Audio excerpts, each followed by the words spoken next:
বর্তমানে খেজুর আমদানিতে 25% আমদানি শুল্ক সহ মোট 63% বিভিন্ন ধরনের শুল্ক রয়েছে। রমজানে খেজুরের দাম সহনীয় রাখতে বড় ধরনের শুল্ক ছাড় দেওয়ার কথা জানিয়েছেন এনবিআর চেয়ারম্যান আব্দুর রহমান খান। বর্তমানে বছরে খেজুরের চাহিদা 1 লাখ টন, যার মধ্যে 60 থেকে 70 হাজার টন চাহিদা থাকে রমজান মাসে। সকালে হযরত শাহজালাল আন্তর্জাতিক বিমানবন্দরে যাত্রীদের জন্য সর্বোচ্চ সেবা দিতে কাস্টমস হেল্প ডেস্কের উদ্বোধনী অনুষ্ঠানে এসব কথা বলেন এনবিআর চেয়ারম্যান। বিদেশ ফেরত যাত্রীদের হয়রানি বন্ধ সহ দ্রুত সময়ে সর্বোচ্চ সেবা দিতে এই হেল্প ডেস্ক কাজ করবে বলে জানান আব্দুর রহমান খান। পরে সাংবাদিকদের প্রশ্নের উত্তরে এনবিআর চেয়ারম্যান বলেন, আগামী অর্থবছর থেকে মোবাইল অ্যাপের মাধ্যমে আয়কর রিটার্ন দাখিল করার ব্যবস্থা থাকবে।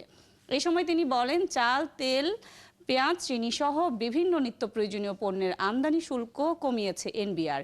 এরই ধারাবাহিকতায় খেজুর আমদানিতে শুল্ক ছাড়ের কথা জানান তিনি। আগামী বছর থেকে অ্যাপ চালু করব, মোবাইল অ্যাপ ই রিটার্ন দেওয়ার জন্য। এখন আপনাদেরকে নেটে গিয়ে আলাদা করে ঢুকতে হচ্ছে, তখন আপনার ডিভাইসের মধ্যেই, মোবাইল অ্যাপের মধ্যেই ঢুকে অথবা আপনাদের ডেস্কটপ থেকেও আপনারা এটা সাবমিট করতে পারবেন কাগজপত্রগুলো নিয়ে। খেজুরের উপরে অনেক হাই ডিউটি আছে। আমাদের দেশে প্রচুর খেজুর এখন কনজাম্পশন হয়, বিশেষ করে আমাদের রোজার সময় এটা অত্যন্ত নিত্য প্রয়োজনীয় একটা পণ্য। খেজুরের ডিউটিও আমরা প্রত্যাহার করার জন্য উদ্যোগ নিয়েছি। হয়তো অচিরেই আমরা একটা বড় আকারের সুসংবাদ আপনাদেরকে দিতে পারবো খেজুরের।